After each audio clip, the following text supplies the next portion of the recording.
I would like to call upon Dr. George Cook to chair the session for the first half of the poster presentation. Dr. Cook completed his Master of Arts in International Relations and his doctorate from the University of Colombo. He is a visiting lecturer at the Bandaranayake International Diplomatic Training Institute, Colombo School of Business and Management, Defense Services Command and Staff College, and Sri Lanka Air Force Academy, Trincomalee.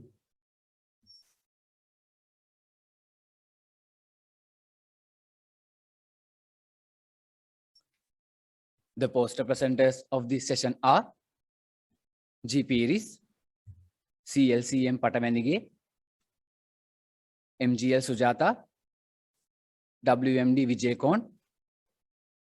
GWS Kaushalya, CL Silva. Dr. Cook, over to you, sir. Thank you. Thank you very much for the introduction and for the invitation to be present with you all today when we go through these posters that you all have prepared. We're going to be doing the poster presentation session now. Without further ado, let me start introducing our speakers today. So we have got several presenters. So I'll be looking at the names that were mentioned a short while ago. Our first presenter today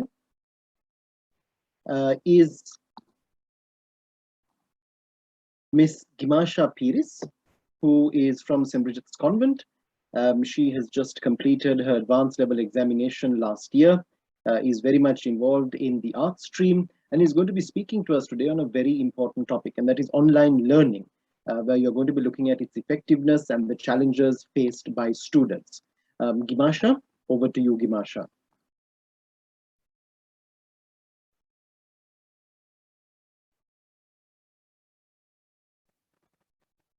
Yes, thank you, sir. Shall I proceed to share my screen? Please go ahead. If I were to just mention at the very outset, Gimasha, and to everybody else as well, remember we have a 3 to 5 minute time span for each presenter. Let's stick to that because we've got to get through 11 presentations. Yes. So that let's help everybody make sure that we do that. We're looking at several areas. We're looking at the whole notion of originality, organization, procedures involved, the neatness, and of course your overall presentation as well. So, Gimasha, without further ado, over to you. Okay, thank you. So for security, stability, and national development under the new normal, the most significant, likewise, also the most ignored factor is education. So hello, my name is Gimasha Piris, and I'm the author of this research. And the title of the poster that I'm presenting today is the effectiveness and the challenges faced by the students regarding online learning. So as per the methodology of my study, I have highlighted 3 significant factors which are being displayed here: the effectiveness of online learning, threats towards online learning, and the psychological impacts on students due to online learning. So as for the effectiveness of online learning, this is not the first time the conventional learning methods were shifted. After the COVID-19 outbreak, even the countries that did not practice online education started practicing online education. So I have displayed the pros and cons of online education. And as per the fact, the online education follows the theme of anywhere, anytime, which makes it much more different than the conventional method. So in this research, I would like to bring up an argument about the delivery method of online education. So education comes from a Latin word, educe, which means to bring up. So as per the policymakers, they state that education is modernized. But if you look at it, it has been the same for a century. So whether it's virtual or physical, it has been the same. So the top standard of educational system has always been about testing and memorizing. It was never about learning. So even if we look at a classroom, the commonly asked question today is this going to be on the test? So even after turning physical classes into virtual classes, education still teaches for the students to memorize the dots, not to connect the dots. Yes, it is true, we need writing, reading, and other basic skills, but it should be more practical. So for the second highlighted fact in my research, it's threats towards online education. So I have displayed the key points of it as per my knowledge. And in this kind of a virtual platform, practical sessions are unable to be conducted. But if this goes by like this, whether the job security of our nation will be securitized, that's my main question. And just like healthcare, cars, and other essentials are customized, education should be customized too. I mean, children can be just 20% of our population, but indeed they are 100% of our future. So as for the third highlighted fact, and the most important fact in my research, is the psychological impact on students due to online learning. So there are two graphs that I have taken upon. The first one is it's a common general survey done regarding the common concerns of a student, students rather than just their studies. So here there is a question whether they are very concerned about the physical interactions and their social interactions with their peer groups. And also they are much more concerned about the security of the online based studies. So on the second graph that I'm gonna show you to now, this one is done on a very personal account, and I made sure I took 30 students here from 18 to 21 years. All of them are involved in online learning after the COVID-19, and the most two commonly asked questions I asked them were, do you enjoy learning remotely, and how stressful online education is. So surprisingly, 46.7% disagreed on this question, that they do not enjoy learning remotely. And the other question, 48.3% said that they are moderately stressed, by 31% said they are extremely stressed about learning online. So as an overview of my poster, I would like to present that education should be focused on unique human intelligence. Now, most of the students are lacking personal devices to continue their education. Mostly, as a third world country, we are facing network issues. So as for my objectives, I have presented, in my point of view, I have presented some objectives that would be helpful to do better in education. And I would like to conclude my presentation by saying that stating that the educational system would result a crisis if this goes on like this in the near future. So if sustainable development is needed, education should be focused on collaboration rather than competition. Countries like Finland, Singapore are doing greater jobs with their research, with their educational system. So students should like to be creative and innovative. And the IBM Global CEO study stated that with 15,000 executives stated that creativity is the most important leadership. So therefore, the future generations should be given an opportunity for the to solve the real world problems, not the problems that are already being solved and printed on textbooks. So thank you for listening and giving me this opportunity to present my poster, and have a great day. Thank you very much, Gimasha. Thank you for sticking to time as well and for sharing your views with us there. So our next poster will be presented by Charani Patabandige. Charani will be speaking on victims and perpetrators, the plight of the child soldiers in the eyes of law. Now, Charani is currently an honorary associate research fellow at the Institute of National Security Studies, affiliated to the think tank of the Ministry of Defense of Sri Lanka. She holds a Bachelor of Laws degree and with a second-class law division and an advanced diploma in transitional justice. And she is currently in her final year in her attorney at law examination. So Charani, welcome on board, and we look forward to hearing from you on victims and perpetrators, the plight of the child soldiers in the eyes of the law. Over to you, Charani. Okay.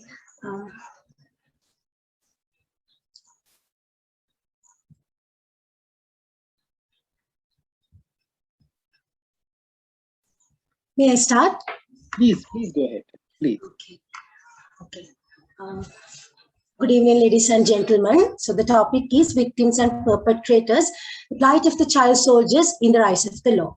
As you can see, my research problem is the need to counter the claim of Tamil genocide by using the argument on plight of the child soldiers in the rise of the law. Therefore, I came across 4 research questions. What is the link between child soldiers and national security?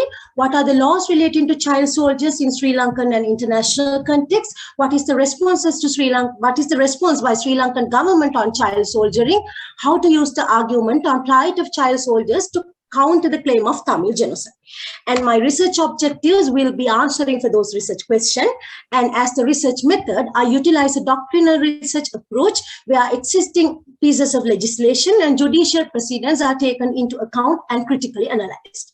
So moving on to the discussion, child soldiering is prohibited by international human rights law as well as international humanitarian law.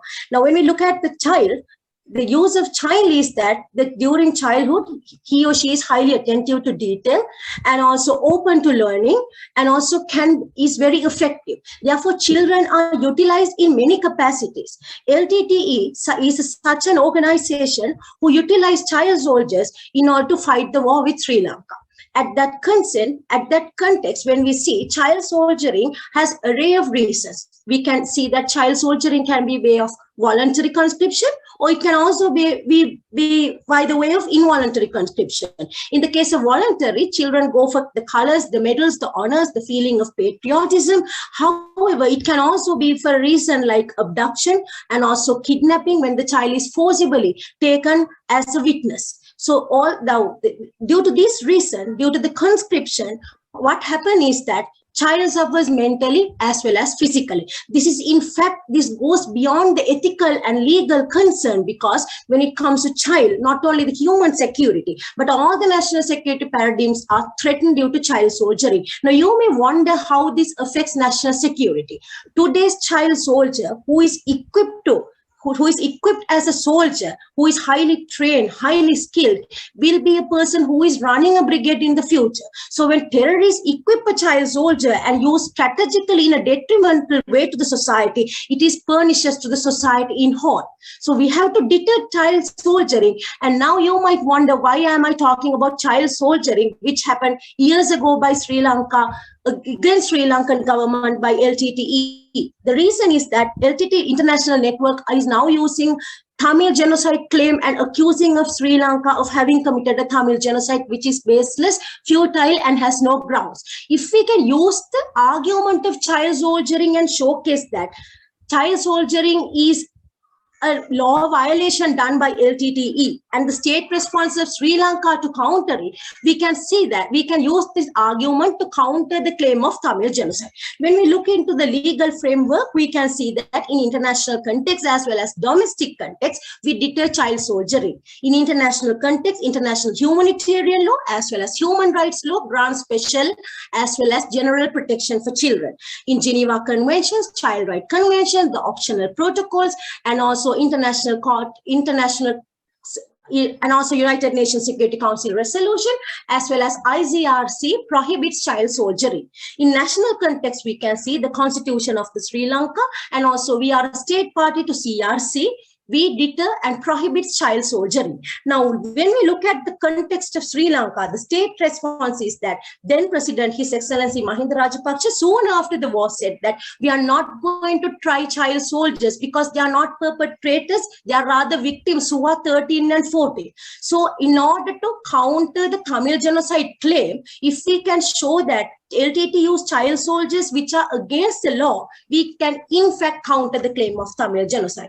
However, we can see there are an array of laws in Sri Lanka, which is a positive factor, but on the other hand, we are having mishaps in law in implementation. For an example, we do not have the command responsibility, which a junior officer, if he or she is amenable and follows an illegal order of the soldier, senior officer, there's no protection by law. So if we can have the ability to use the argument of child soldiers and showcase the plight of the child soldiers in the eyes of the law, we can in fact counter the claim of Tamil genocide. Thank you very much. I have to acknowledge Institute of National Security Studies Sri Lanka, my institute, as well as Professor Rohan for mentoring me. Thank you very much. Thank you very much, Charini. Thank you so much. So we will go to our next presenter, who will be, this is a joint presentation, I do believe, a joint paper that has been done on nuclear learning in South Asia. I do believe it is going to be presented by Lakmini.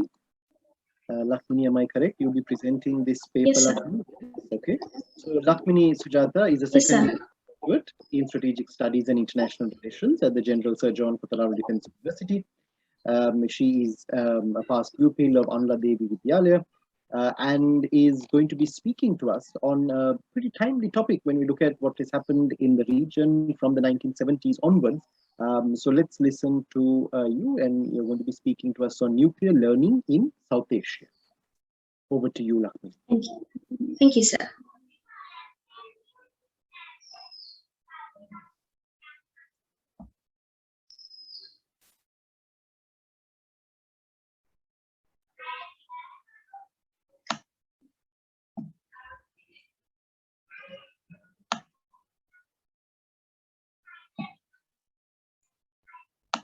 I hope it is. We So can we see can half see of it, the- Lakshmi. Maybe it has to be expanded, I guess. Yes, yes, yes, sir. So I hope you can see my presentation. We can only see half of it, Lakshmi. The right-hand side of the screen is only showing.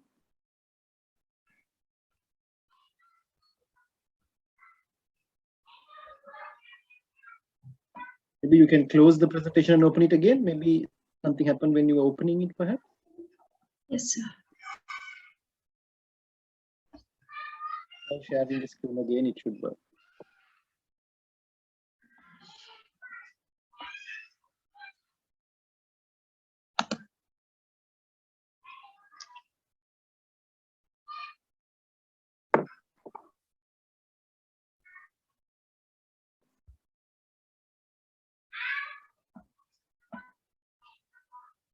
So I'm sorry, sir. Please give me a minute. No problem, no problem.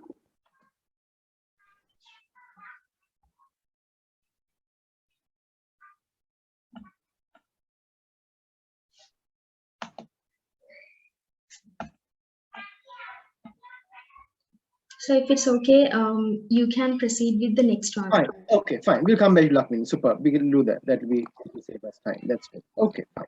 So the next presentation we're going to have will be on diplomatic immunity in the 21st century and analysis of its application. And for this, we have Dilshani Vijayakun, who is also an undergraduate day scholar studying strategic studies and international relations at the General Sir John Kotarara Defence University.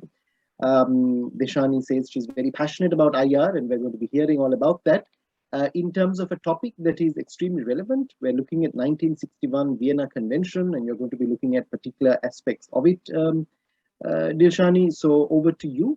I hope you're ready, and we can listen to you right now.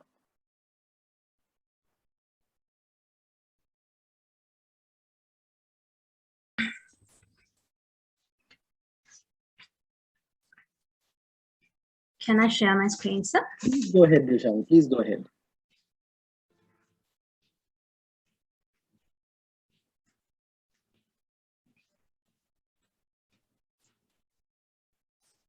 Fine.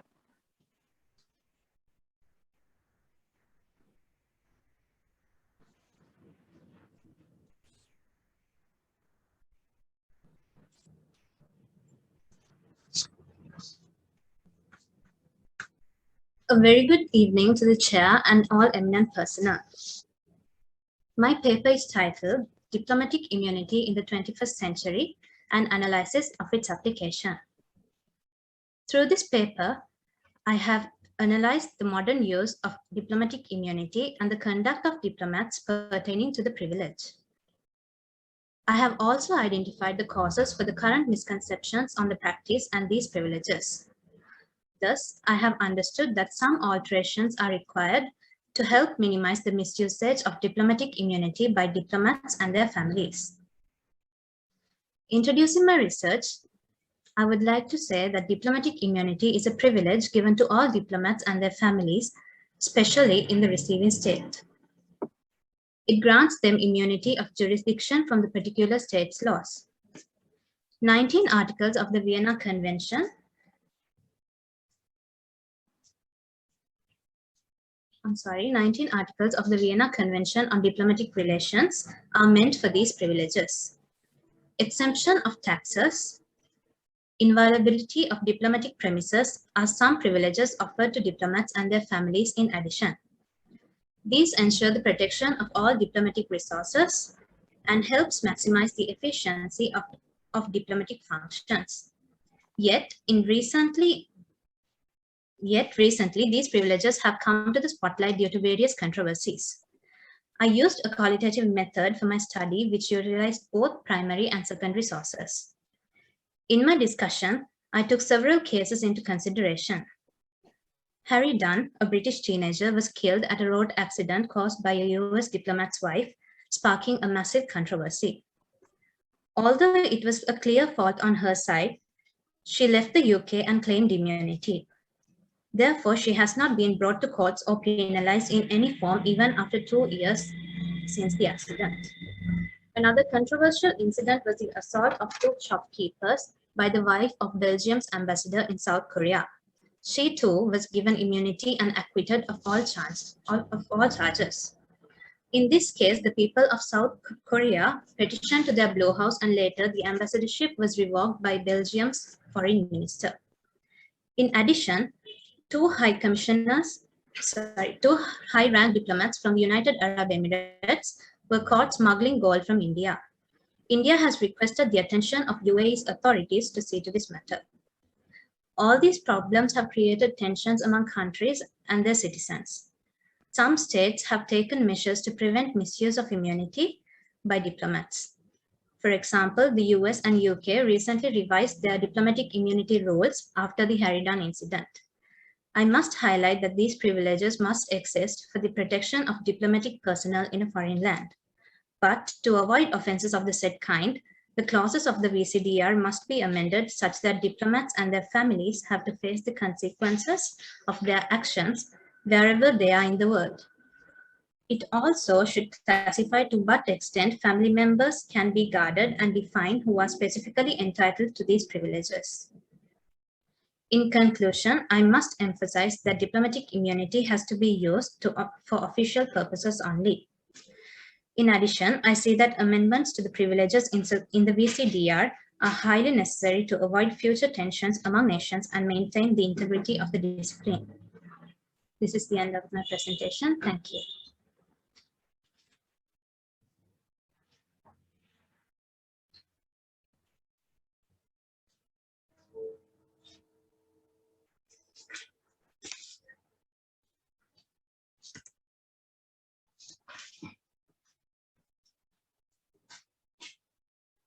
Dilshani, thank you.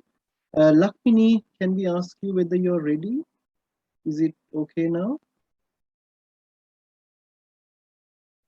I will give you some more time.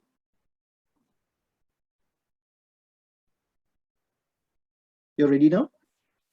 Yes, sir. So, I was not allowed to unmute by the host, but it's okay now. Shall I share? Yeah. Go ahead.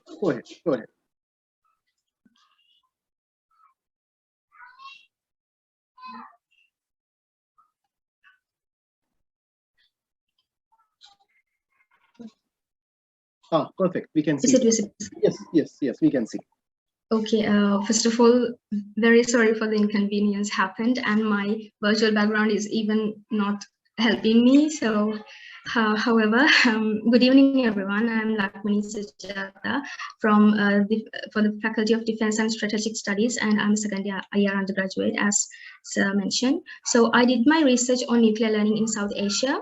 So, nuclear learning includes nuclear understanding, management, and solutions by making diverse viewpoints and experts in the field accessible to equipped strategic analysis to better tackle these difficult issues in the future. So what I have found an enhanced view on the concept of nuclear learning, and that is that it is obvious both nuclear weapon states, India and Pakistan, did learn something, yet the learning they had is seemingly insufficient for nuclear states, and that gap fuels the possibility of future hazards. So the background of the story goes as, after the nuclear accidents as Chernobyl disaster, Fukushima Daiichi, and incidents such as Keonia, Mayapuri that happened mostly because of the human error, it took the global attention towards proper nuclear learning. That is by both those who are relevant in the field and the general public in order to have micro-security. So in this background, I noticed there are fewer studies that has conducted in accordance with South Asia. And my research questions came up as whether nuclear learning is taking place adequately in South Asia. So the main characters in this research story are the concept of nuclear learning, India and Pakistan, and nuclear safety culture. So the fundamentals in the concept of nuclear learning is a necessity to be aware if it is to analyze how much of this concept have been utilized and what has been understood, and most importantly, whether the learning process is adequately done to ensure the security of the region. So I have derived several conclusions for the questions, and let me present my method and the conclusions. So my method was a qualitative data analysis based on primary and secondary available data. I interpreted data based on content analysis method. Sorry. For the concept of nuclear learning, I found views of several regional and international scholars and critics. So the significance was that almost all of these people have mentioned about the India-Pakistan nuclear instability in their studies and writings. So they have commented mostly on the nuclear signaling during the Kargil War in 1999 and how they interpret both states' learning through their actions. So Rabia Akhtar, Feroz Khan, W. Jaffrey, Sumit Ganguly, few to name who worked on these issues. So for the findings, nuclear learning, the concept does not have one widely accepted definition because the definition depends on the purpose of learning. So these purposes can vary from general public to nuclear elites and policymakers. Hence, it could be factual or inferential. So general public can be aware how disastrous nuclear weapons and the already relevant people can anticipate the future based on the facts scientifically proven already. So that is simply nuclear learning. So Indo-Pakistan nuclear learning. So as I told before, almost all data agreed both the states learned from West and other incidents and accidents not sufficient enough to cherish as nuclear states. They learned either way too slowly or lessons which lack some knowledge. Even though that is the case, optimists think that they've grabbed the most important lesson, that is deterrence. So that even though there will be wars between two in the future, there might not be nuclear wars, and that is the best news I can give you. So, however, I have also found that there are elements of deterrence fragility, complexity, and insecurity prevailing in South Asia. So, as for the conclusions, depending on the findings, a couple of conclusions are derived. In the case of India and Pakistan, the strategic competition they have has overshadowed the lessons of the past accidents and incidents. Therefore, they prefer to take nuclear risks to ensure strategic advantage of their side. And then the history of nuclear signaling shows us that there are possibilities of triggering war between India and Pakistan, and those wars could easily cross nuclear threshold in the future. So the researcher cannot leave the possibility of human error that could take place in nuclear facility and its drastic negative consequences. However, both have learned the importance of deterrence, which will prevent a nuclear war. So finally, because there are anticipations about the future, the researchers can conduct further studies on the same topic, and these findings could help them to compare the past and the present when they do their researches. So that is my research. Thank you for listening. Thank you very much, Lakmini. Thank you for presenting, and thank you to you and Dr. Sanapli Silva as well, who were the preparers of this paper. So let's go to our next presenter. And the next topic that we have is to do with the threats and challenges in drug trafficking as a maritime crime and analysis of the Western Indian Ocean region. Now, for this purpose, we have Samindi Kusalia, who is a second-year undergraduate in the Department of Strategic Studies at the General Sir John Kothral Defence University. She is reading for her degree, a Bachelor of Science in Strategic Studies and International Relations. She is a past pupil of Sangamita Balika Vidyalaya in Gaul. And currently, she is very much interested in the field of maritime drug trafficking and even hopes to develop a career path related to this area. So, Samindi, if you are ready, you can begin. Yes. Yes, Samindi. Okay, over to you.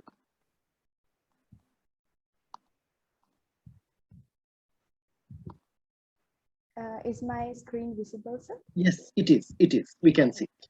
You can.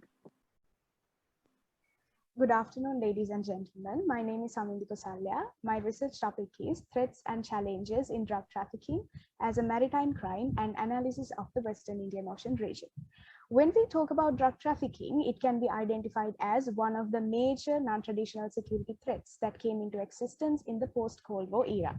According to UNODC, drug trafficking can be identified as a global illicit trade involving the cultivation, manufacture, distribution, and sale of substances which are subjected to drug prohibition laws. So since I am doing my research on Western Indian Ocean region, Golden Crescent becomes much more important because it consists of the countries like Pakistan, Afghanistan, and Iran. On the other hand, the countries like Sri Lanka and India also becomes much more important under the topic of drug trafficking in the Western Indian Ocean region. As Prakash in his research article mentions, the Afghanistan-Pakistan corridor is the primary conduit which facilitates illegal drug trade via the sea routes in the Western Indian Ocean region. So when we talk about the drugs that are being trafficked majorly within this area, heroin, brown sugar, hashish, opium becomes more important. On that note, numerous types of novel changes emerged in recent years related to new harmful substances, new trafficking routes and modes, which impact upon the efforts to bring drugs under control. The rapid growth of novel drug types, including psychotropic substances, are not even under the control of the international arena, but the usage cannot be neglectable. Terrorists have made this a source of funding as well, which is another crucial threat that we have. And drug trafficking has not only become a threat to the security of the region, but also to the societies, economies, and public health in advance. So as per my methodology, I did a qualitative research utilizing the secondary data sources. With what I came across in my literature review, drug traffickers tend to find new sea routes to mislead the authorities rather than using the traditional sea routes which existed in the Western Indian Ocean region. The global reach for internet as a platform, both for communication and coordination between traffickers, threatens the efficiency of law enforcement efforts. I would say that this might be a result of the lack of ability, capital, and human resources in collecting, analyzing, and disseminating the drug-related information. And it also becomes a challenge to the analyzing of the nutrients as well. And on the other hand, violence, usage, and addiction to illicit drugs also has become a menace. As for my discussion part, Western Indian Ocean region as a whole and countries themselves have taken various measures to mitigate all these challenges, yet the rate of progress remains as a doubt. Some national drug control systems still rely on sanctions and imprisonment instead of healthcare. The emergence of synthetic cannabinoids and the injecting drug use triggered highly visible impacts on the public health, particularly among the youth. Controlling the manufacturing of synthetic drugs is more challenging than controlling the production of plant-based drugs, because plant-based drugs has several steps starting from the cultivation until the harvest, but not the synthetic drugs. And another threat that we have is the so-called gang culture that have been aspirational among the youth as well, and indirectly it has led for robberies and sexual assaults, rapings, etc. So in my point of view, harmonized policy and legislative approaches to reduce the illicit demand and supply to controlled drugs with the aim of enhancing public health and societal matters is a paramount requirement. As per my conclusion part, I would say that with this note, we should focus much more on the health and human rights, evidence-based prevention and treatment, like I've said before, rather than imprisoning the victims. There are many things that we could do. And on the other hand, scaling up actions to ensure access and controlled drugs for medical and scientific purposes while preventing diversion and abuse is the paramount requirement of the century. This is the end of my presentation. Thank you for listening. Thank you very much, Samindi. Thank you. Thank you for sticking to time too. So I will go to our next speaker, who's the final one in my section before I hand over to Dr. Pavitra. So we're now going to be hearing from Chamali Lakshani Silva. She's an undergraduate at the General Sir John Kotharaal Defence University. She is pursuing her bachelor's degree, a Bachelor of Science in Strategic Studies in IR. She is very passionate about diplomacy, world history, tourism industry, geography, economic development in Sri Lanka, and of course, the all-important area of strategic studies. Now, Chamali is going to be speaking to us on the impact of COVID-19 on Sri Lanka's tourism industry and economic implications. Chamali, if you're ready, you can begin. Yes. Shall I share my screen? Please go ahead.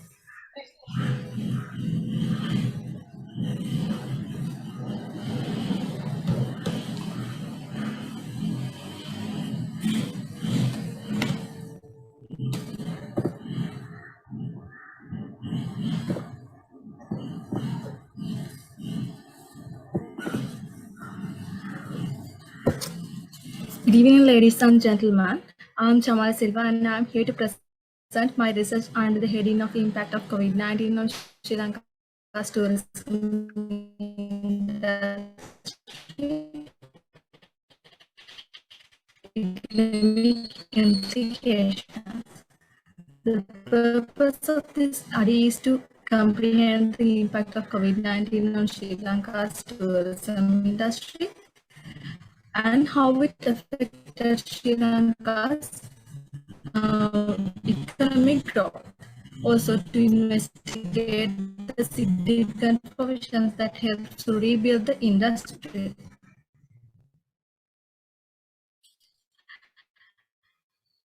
I used qualitative methodology which utilize secondary data sources.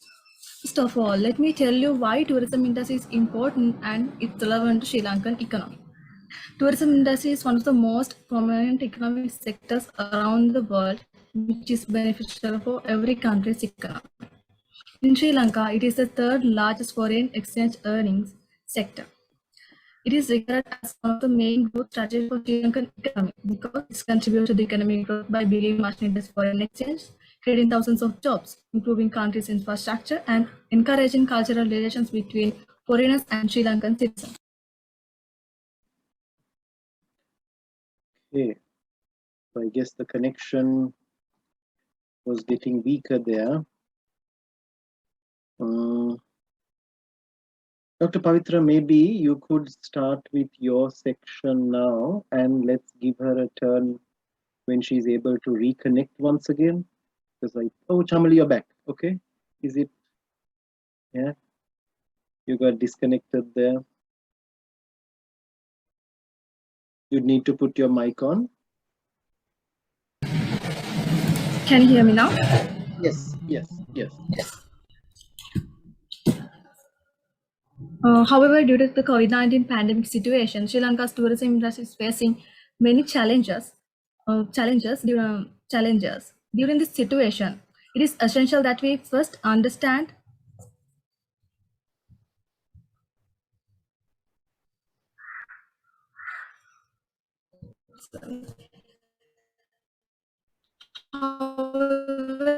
due to this COVID-19 pandemic situation, Sri Lanka's tourism industry is facing many challenges. During this situation, it is essential that we first understand the issues involved in order to determine what steps can be taken. Analysis of my study, I would like to show how Sri Lanka's tourism revenue growth has progressed since 2009 to 2020. In this graph, you can see since 2009, when the Sri Lanka Civil War was ended, Sri Lankan tourism revenue growth has grown steadily. We can see there's a sharp rise in Sri Lankan tourism revenue growth in 2018. In 2019, there's a certain reduction of tourism revenue growth due to the Easter Sunday attack. From 2019 to 2020, there's a drastic reduction of tourism revenue growth because of this COVID-19 pandemic situation. Also, the above graph shows how tourist arrivals in Sri Lanka fell by 70.8% in March 2020. Due to this critical situation, staffs and companies associated with tourism are currently facing crippling income and job losses, while tourism-related foreign exchange earnings have also plummeted dramatically. These losses have been especially damaging to many micro, small, and medium enterprises, also informal workers who depend on the tourism industry. In this way, as same in global, COVID-19 has impacted the entire supply chain in tourism industry. Entire supply chain of tourism industry in Sri Lanka. In this situation, tourism industry anticipate active government mediation to facilitate them with favorable concessions, tax reductions, and favorable policies to rebuild the industry. Let's see what are the new measures that Sri Lanka can consider and already adapted to rebuild this industry. Promoting proper health protection, advancing health regulations, and healthcare system is very important in this situation. Using biobubble method is another effective measurement for the development of this sector, and it's a way forward for country's tourism prosperity. Introducing and promoting virtual tourism with creative videos, augmented reality, and digital nomads are another effective and productive methods for the development of this sector during this kind of situations. Also, generating new job opportunities can help reduce the unemployment in tourism sector. In addition, restoring traveler confidence, promoting domestic tourism, making a safe and secure country for tourists, providing clear information to travelers and businesses, and limiting uncertainty, paying attention to technology-based tourism sector, efficient public service, and upliftment of industry standards, as well as coordination of action on should concern in order to strengthen the cooperation within and between countries, building more resilient and sustainable tourism. To uplift the Sri Lankan economy that has collapsed due to this COVID-19 pandemic situation, it is very important to rebuild the tourism sector. However, depending on the current circumstances, it is very difficult to make an exact plan to develop this industry. Therefore, it is very important to make a proper plan with the mediation of the government, which can exist a long time period concerning future threats and challenges. Finally, I would like to say, even though this pandemic situation brings numerous challenges to the Sri Lankan economy, Sri Lankan tourism industry, it provides an opportunity to reconsider Sri Lanka's tourism strategy for a sustainable future. Thank you. Thank you. Thank you very much, Chamali, and thank you to everybody who presented so far.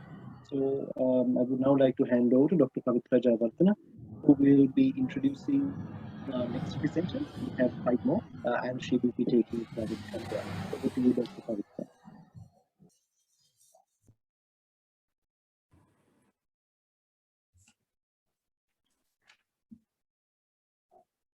Thank you, sir. I would now like to call upon Dr. Pavitra Jayawardena, a senior lecturer at the Department of International Relations, University of Colombo, to chair the session.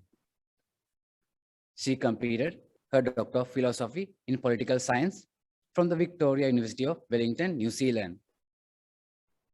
Dr. Jayawardena has also completed a diploma in intercultural leadership from the Swedish Institute, Sweden.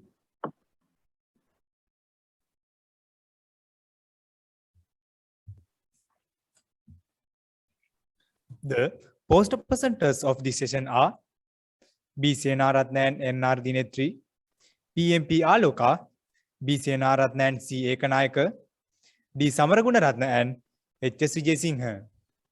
Dr. Pavitra Jayawardena, over to you, ma'am.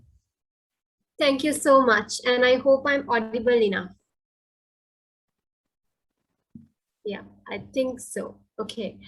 So thank you very much for introducing me to all these students. And I'm indeed feel very much honored to be invited to co-chair this session, and especially with Dr. George, who is a dear colleague. So we shall continue what we was doing. We have another 5 presenters has been introduced. So the first presenter in the second half of this panel is, well, let me announce the title of the poster, Achieving Sustainable Development Goal 2, Challenges Encountered During the COVID-19 Pandemic. This is the co-authored one. So the first author is Dr. Bhagya Senaratna, who is a senior lecturer in the Department of Strategic Studies at KDU. She teaches and researches on areas such as China studies, foreign policy, diplomacy, and maritime security. She is the chief editor of the Defense and Security Journal and is a member of the editorial committee of the Journal on Defense and Policy Analysis. And the other author is Nimna Rashi Dinetri, who is an undergraduate in the Department of Strategic Studies at KDU. She's following the BSc in Strategic Studies and International Relations. Yeah, so can I invite the presenter to start the presentation?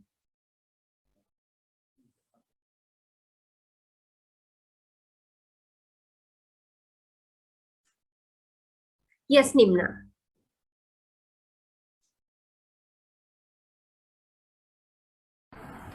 Is it visible, madam?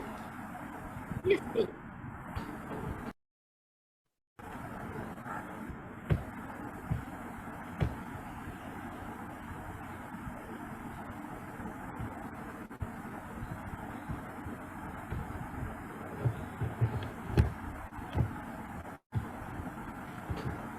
Good evening, Chair and fellow panelists.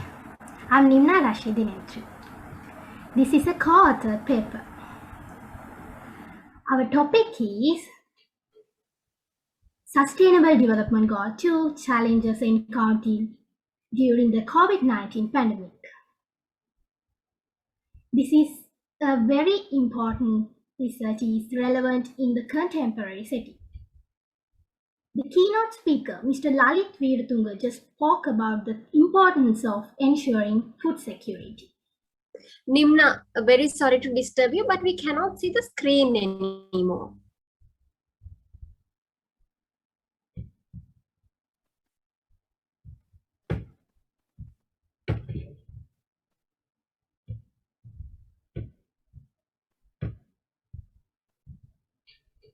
Right, okay, yeah, there.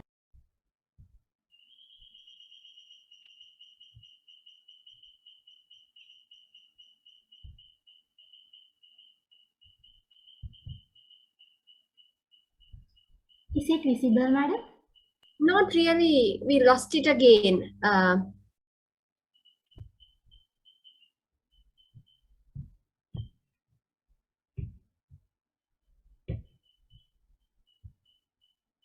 Right. Keep it there. That's fine. We can see. Yeah.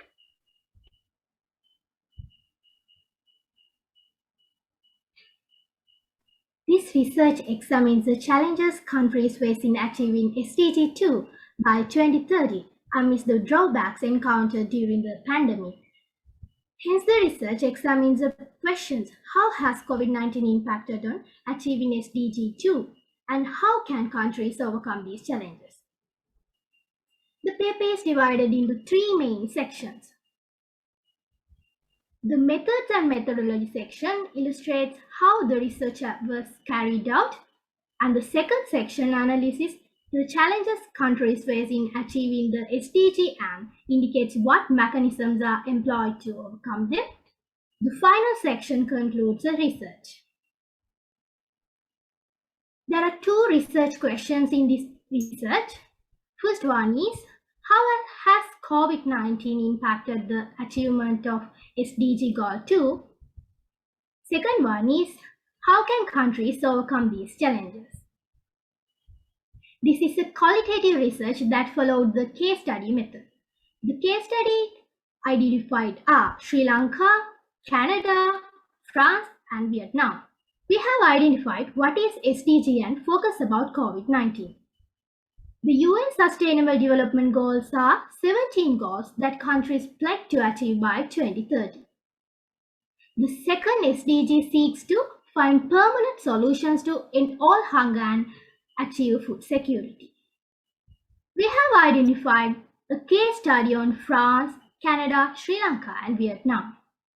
We have identified that there are several concerns in achieving goal number 2, which are not necessarily all directly relevant to COVID-19. Our keynote speaker, Mr. Lalit Veeratunga, just spoke about the importance of ensuring food security. Government recently decided to take a transition of organic agriculture to inorganic agriculture to organic agriculture. As he mentioned earlier, the ban of fertilizer and chemical fertilizer was affected to Sri Lanka's food security. And also government launched a project named Vadi Saubhagya. This was to provide water for both irrigation and drinking purposes.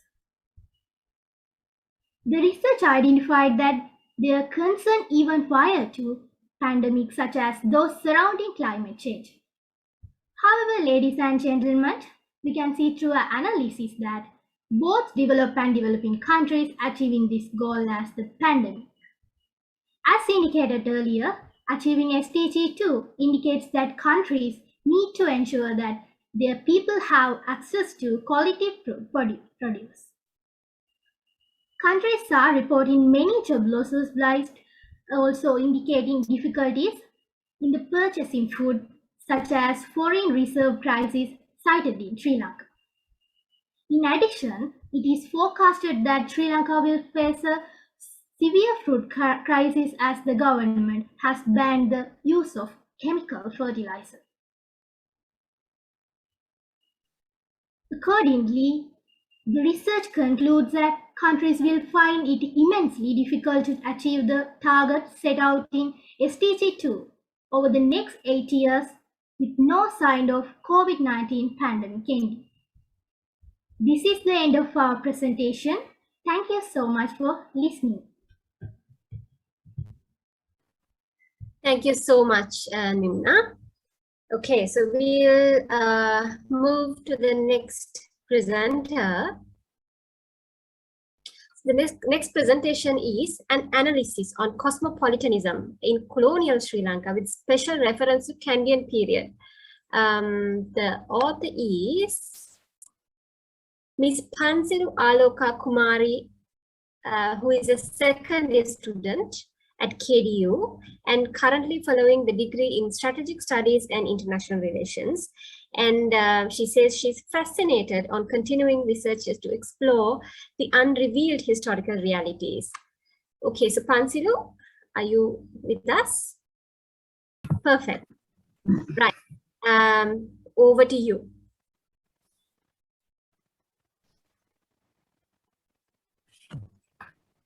Thank you so much, madam. Hope my screen is visible. Yes, yes, yeah. Yes. A very good evening to all of you. During the next 5 minutes, I will be presenting my research on an analysis on cosmopolitanism in colonial Sri Lanka with special reference to the Kandyan period. Given the geographical location in the Indian Ocean, Sri Lanka could not evolve as a state with a monolithic culture. The historical influences exposed Sri Lanka to many cultures. The external relations of Sri Lanka essentially blended cultures and people together. Sri Lanka is known as a Sinhala Buddhist state. Cosmopolitanism is the idea that all human beings could or should be a member of a single community. Cosmopolitanism can occur as a result of a country's external relations. The Kingdom of Kandy, which was founded in late 15th century and lasted until early 19th century, was the central and eastern portion of the island of Sri Lanka. The Kingdom of Kandy can be considered as the period when cosmopolitanism was active in Sri Lanka.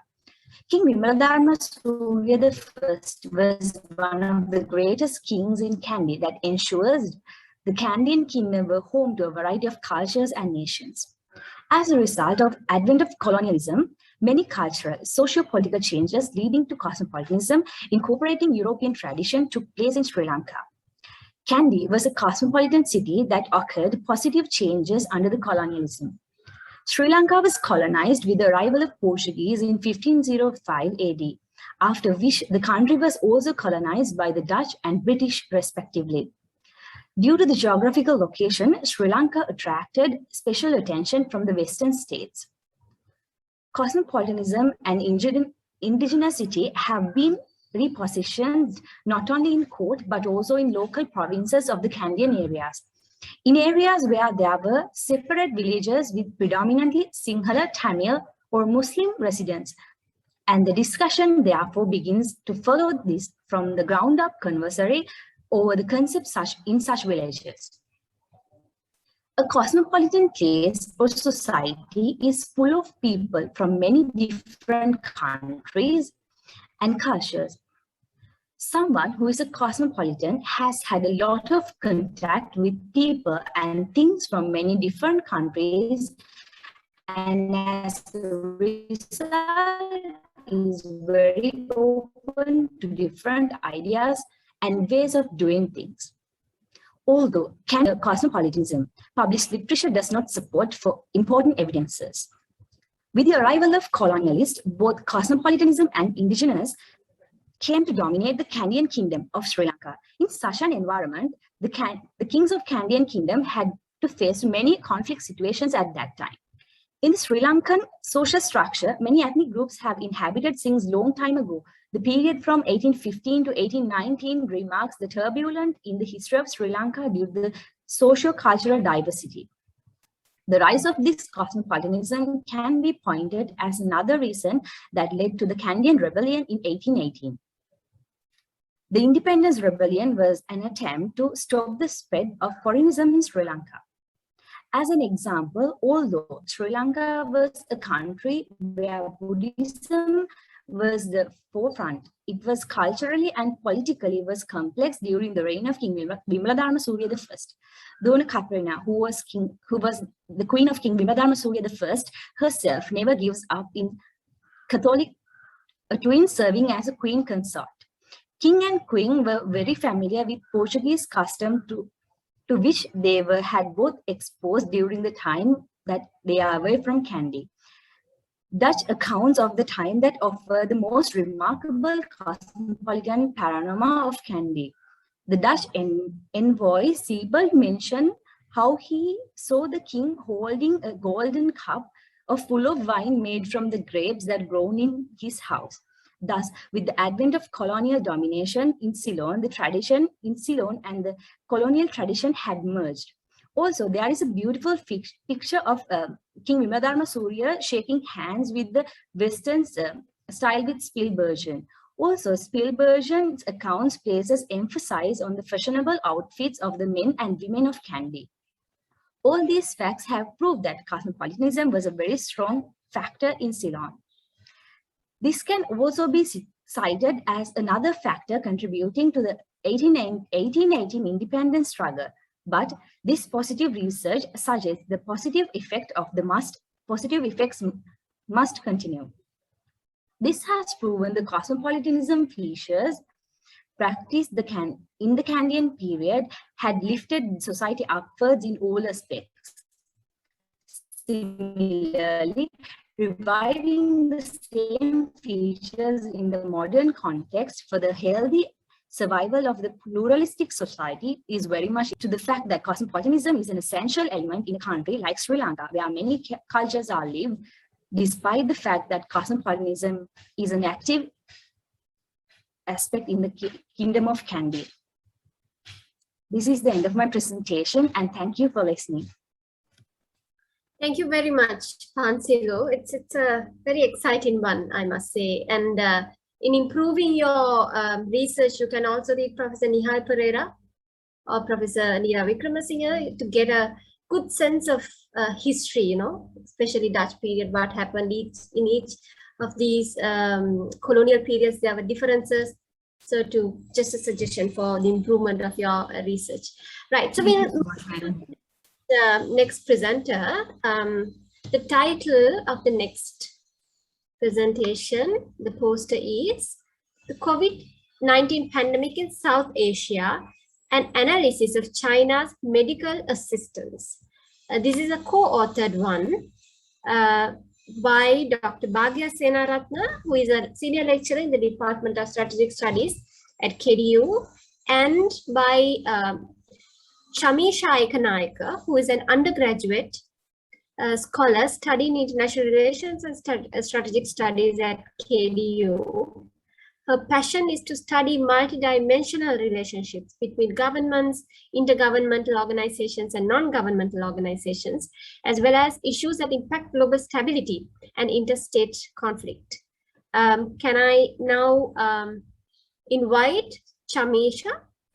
Yes, madam, thank you.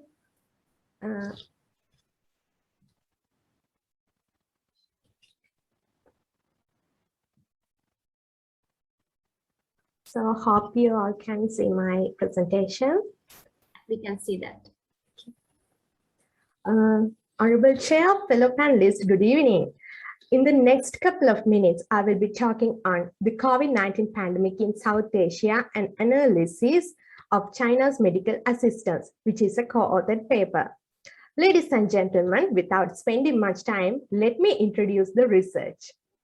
South Asia is experiencing a severe health crisis where you could recall the past couple of months, several countries reporting many COVID cases and many thousands of deaths, as you can see in the figure 1. China, United States, extra-regional powers, and even international organizations have been assisting these South Asian countries to overcome these challenges. India too has been assisting its neighbors past couple of months. However, there have been some instances where when they had to reach out and look at the domestic interest, their national interest, and this has false for China benefits from donating large quantities of vaccines to countries as it boosts its soft power. South Asian states benefit as they receive the required amount of medical assistance they do not have access to. So our research is qualitative in nature, and we selected 4 case studies for this research. As you can see on the screen, they are Bangladesh, Pakistan, Maldives, and Sri Lanka. Ladies and gentlemen, when we look at the assistance which South Asian countries have received, there are 2 folds. One is countries received assistance from international organizations, as you can see in the figures for Bangladesh and Pakistan. However, individual countries have also been aided by providing medical supplies, ventilators, vaccines, etc.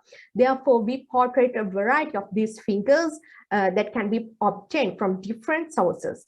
Therefore, this study examines 2 research questions. Firstly, how China's vaccine diplomacy stands to benefit them. And secondly, whether the South Asian states have an alternative to obtain medical assistance. Now, a lot of countries consider when there are many benefits of this vaccine diplomacy to China.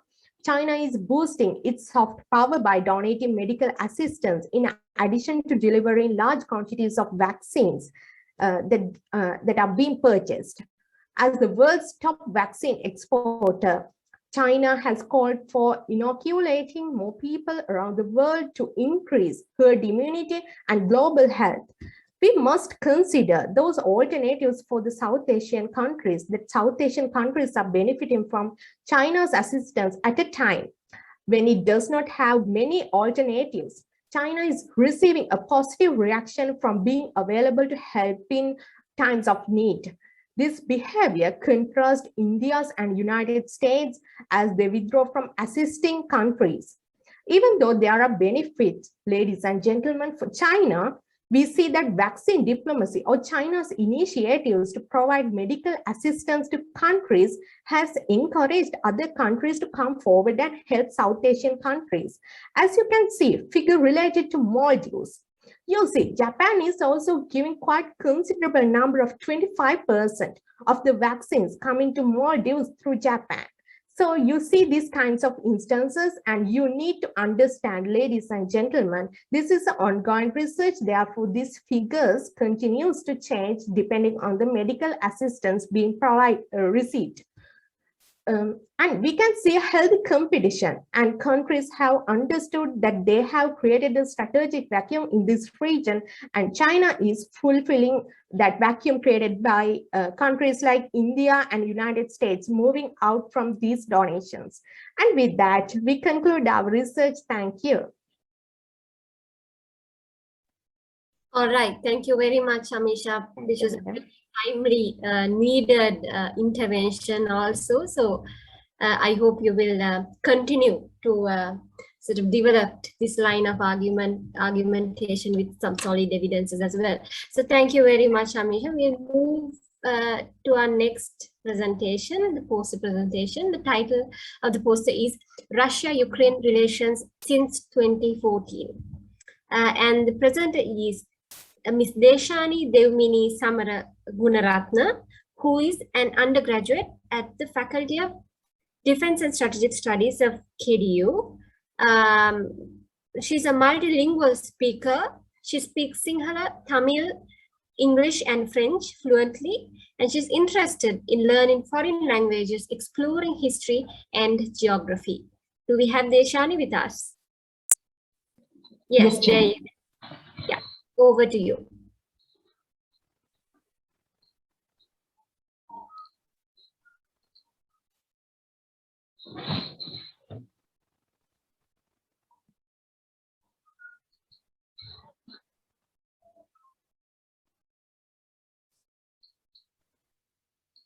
We can see the screen, Deshani.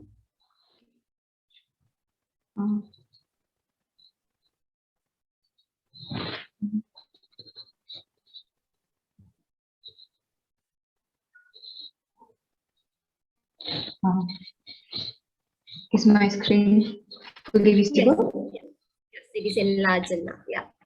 Thank you. Thank you very much, Chair. Warm greetings to the co-chairs, chairs, fellow panelists, and ladies and gentlemen.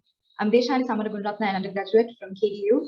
It's truly a privilege to be presenting my first solo-authored research paper on Russia-Ukraine relations since 2014.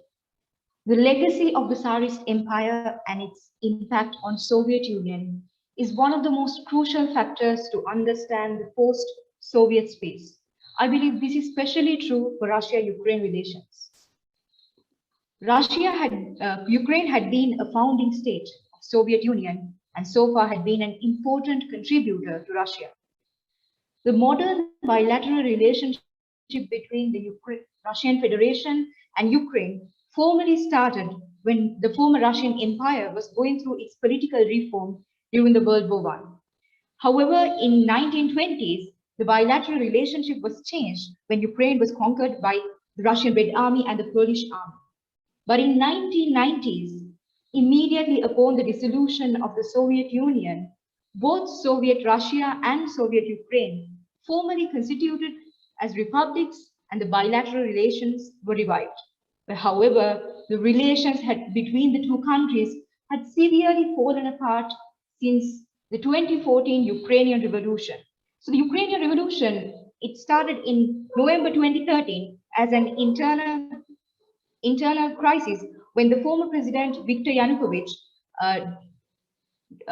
rejected an economic deal from the European Union due to this led mass protests from the Ukrainians, and this eventually led Russia, the sphere of influence, to invade and annex the Crimean Peninsula. Thereby, it emerged a Russo-Ukrainian war, and the contemporary relations since 2014 had been very challenging. So in this research, the main question that I addressed was how this deadliest conflict affected the bilateral relations, and also to give an insight about these bilateral relations and its impact on the rest of the world as well. So the primary method that I used to collect data for this research was the secondary data which were available on the relatable topic. And the research was conducted under a mixed design approach where I used both qualitative and quantitative designs. But however, there were certain limitations due to the access for strategically sensitive details. The general objective of this research was to understand the contemporary foreign relations of Russia and Ukraine, and most importantly, to analyze the internal and external dynamics of the armed conflict in Ukraine.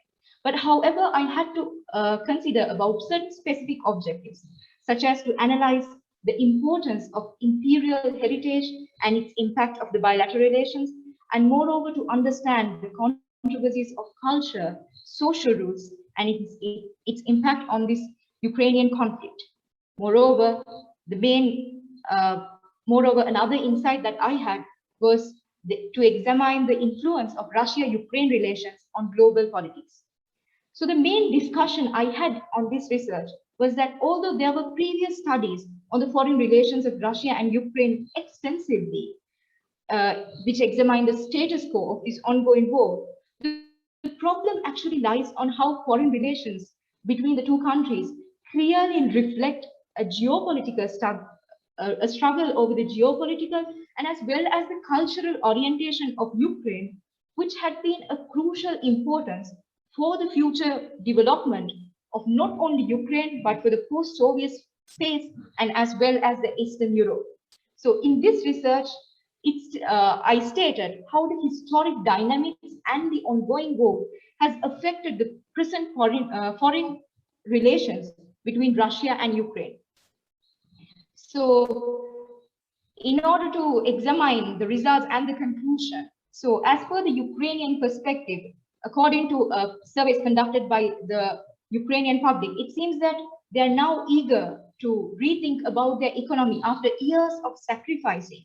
They're ready for a brighter future and open relations with the rest of the West and look forward to it. But considering the Russian perspective, since Ukraine is in its strategic orbit, it has been an important access for it to have its power in the Black Sea and as well as in the region. So considering the Russian perspective, if Ukraine moved towards the West, it would actually diminish Russia's role in the Eurasia. So as an international relations student, in the conclusion, I would agree to what Henry Kissinger said. In the end, peace can only be achieved through hegemony or by balance of power. Either Ukraine will fall under to the Russian hegemony once again, or it could actually lead to determine its own future if the US and the European Union balance Russia's power. However, it is yet to be examined as per the contemporary relations. There are a lot of unsolved issues, including the ongoing military conflict, which is not just a concern for the two countries, but for the rest of the world as well. This brings me to the end of the presentation. Thank you very much, Chair. Over to you. Thank you very much, Deshani. Thank you for that very interesting presentation. Right, so we are moving to our last poster presentation for the day. The title of the poster is Power Rivalry in the Indian Ocean Region, examining the impact on Sri Lanka. So after an array of different types of topics, the last presenter will be talking about the impact on Sri Lanka, which will be to see how what is the power rivalry going on in the Indian Ocean and how Sri Lanka would have to face it. So the presenter is Hiranta Sandanu Vijay Singha, who is a master's student reading for Masters in Security and Strategic Studies at the Faculty of Graduate Studies, KDU, and Masters in Conflict and Peace Studies at the Faculty of Graduate Studies, University of Colombo.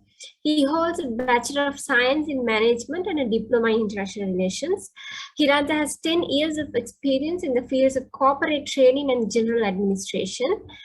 Currently, he is involved full-time in outdoor trading and also consults on human resource development training.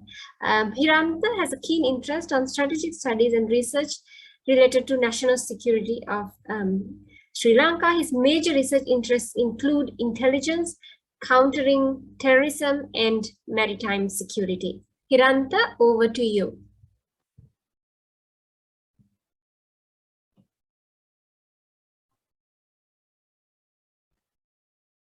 Hiranta is, yeah, okay. Thank you. Good evening, madam. Can you see my screen? Not yet, but the message says that it will be shared soon. Let's see. Okay. It says your screen sharing is post. Yes. All right. Post for you. We can see the message saying that you have just started screen sharing. Do you want to do it again? Yes. Stop sharing and share again, perhaps.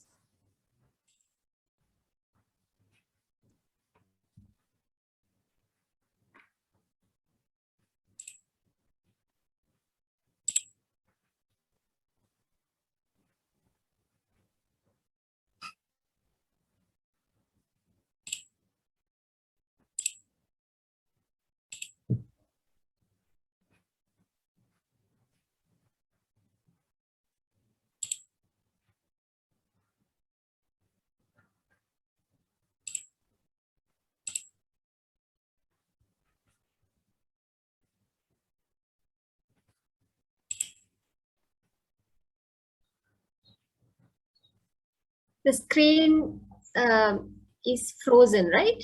Is it? Yes, it says your screen sharing is post. What the poster do you have? Is it? Madam, it's a PowerPoint. The PowerPoint. So organizer, is there a way that we can do this? Perhaps you can put it into the chat and someone else can share it for you. Or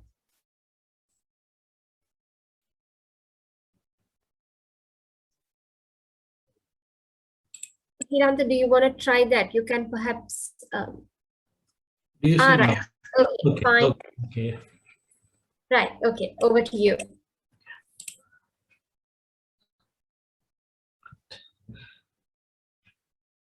Thank you. Honorable Chairs, Dr. Pavitra and Dr. George, ladies and gentlemen, good evening to all of you. First of all, let me thank the organizing committee of the 14th International Research Conference for giving me this opportunity to present at this prestigious event, and I'm truly honored to present to you today. So my topic for today's session is the power rivalry in the Indian Ocean region and examining the impact of Sri Lanka. So starting off with the introduction, the Indian Ocean region is rapidly becoming the focus area of geopolitics and security interest due to various reasons, and continues to be the theater of cooperation, competition, and also conflict. The region's political and security importance is rapidly shifting due to the expansion and competition of the Chinese and Indian spheres. According to Kaplan, the 21st century power dynamics will be revealed in the backdrop of keen interest and influence of three key players, and that is the China, India, and the United States. So Sri Lanka, being a small littoral state right at the center of the Indian Ocean, is facing this dilemma amid the power struggle. Its geographical positioning in the center of the busiest shipping lanes in the Indian Ocean and connecting the east with the west explains us why it has been a site of geostrategic contestation in the shifting geopolitical dynamics over the centuries. So the main objective of this study was to analyze the interests and strategies of India, China, and United States in the Indian Ocean region, and also to analyze the emerging power rivalry and its impact on Sri Lanka. So moving on to the findings, I would like to emphasize on two key interests and strategies of two key countries of the three selected countries, India and China. Starting off with India, India considers itself to be the leader of the Indian Ocean, given its strategic positioning, and believes that it has the right to influence the region. And over the last decade, India has rapidly strengthened its naval power by expanding the capacity of the Indian Navy.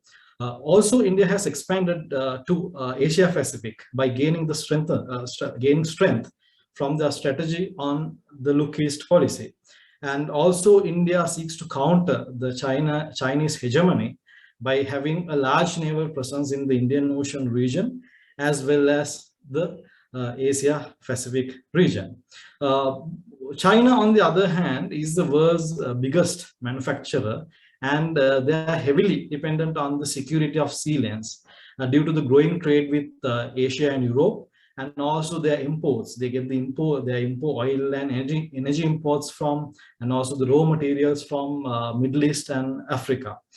China also has, during the last two decades, they have also built economic ties with the littoral states in the Indian Ocean region to support their biggest infrastructure development project, and that is the Belt and Road Initiative.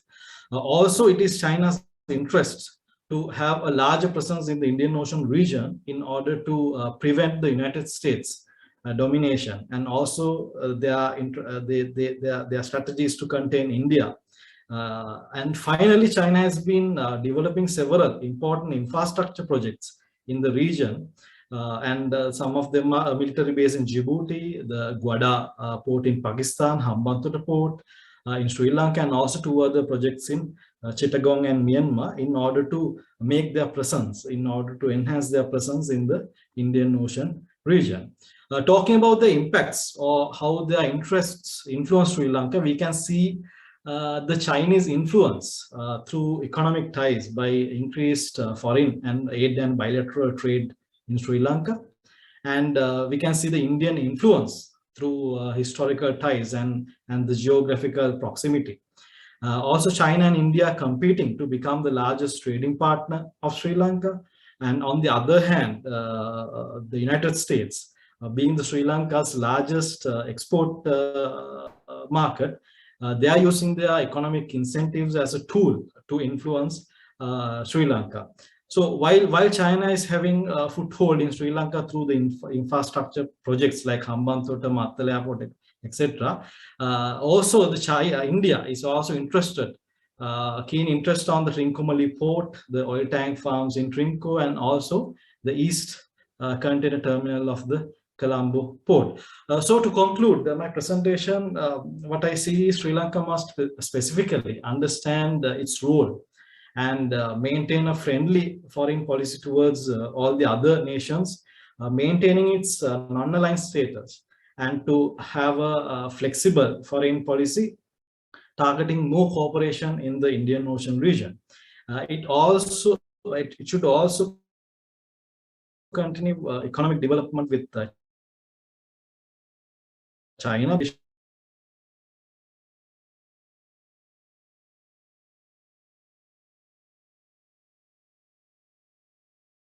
The Sri Lanka Navy can develop its capabilities, which will help to secure the territorial borders and also to participate in interest of all actors. Thank you, Honorable Chairs, ladies and gentlemen, for listening. Thank you. All right, thank you very much, Hiranta. Again, a very interesting presentation, as well as a very visually pleasing post as well. So thank you very much. So with that, I guess we can conclude this panel. We've got 11 posters, and it's been such a great time. I'm sure Dr. George would also agree with me that, to hear all these ideas, research ideas, and an array of different types of interests that you carry as budding IR and strategic studies scholars who are aiming to be, ambassadors and strategic consultants, experts in the future. So all the best, all of you. And there's certainly lots of other areas that you need to seen improve in your research. There's much more evidence around you. Theoretical basis should be very solid when you present something, and empirical data is something that you cannot ignore. If it's a research, it has to be a research, not a literature review. You know, so to bring in data is an important task in any research, and novelty and originality are the key things that you also need to think. But as a starting point, for many of you, as one said, that it's her solo first presentation, and there's certainly a long way to go, and we all hope you all the very best for your intellectual development, as well as your career and other professional developments in the future. Thank you very much for all your presentations. I certainly enjoyed time with all of you for today's evening. Can I hand over to the organizers? Thank you, ma'am. That was a very interesting and timely discussion. I am confident our audience has enjoyed the discussion. I would like to thank the chairpersons, Dr. Pavitra Jayawardena and Dr. George Cook, once again for gracing the 14th International Research Conference despite their busy schedules. I would like to thank the student researchers of the poster presentation on defense and strategic studies for sharing their research findings here with us today.